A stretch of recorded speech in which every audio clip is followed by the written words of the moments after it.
আল্লাহ পাক জিজ্ঞেস করবেন, ও আমার বান্দারা, ও আমার জান্নাতি বান্দারা, আমি তোমাদেরকে যে সব ওয়াদা করেছিলাম সে ওয়াদা মতো সব পাইছো কিনা?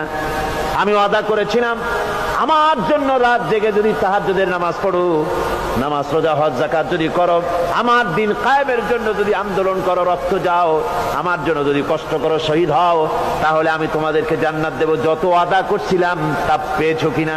জান্নাতীরা বলবে ক্বালু নাআম, সব পেয়েছি, সব নেয়ামত পেয়েছি।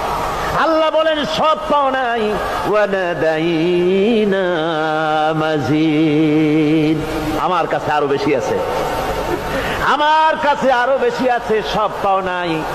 জান্নাতীরা বসে থাকবেন, বুঝতে পারবেন না এত নিয়ামত পেয়েছি, আল্লাহর কাছে আরো আছে।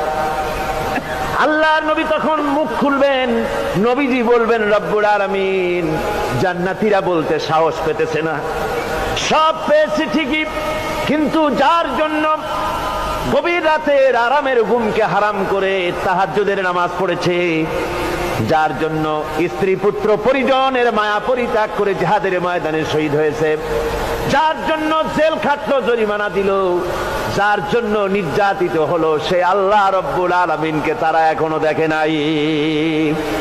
আল্লাহ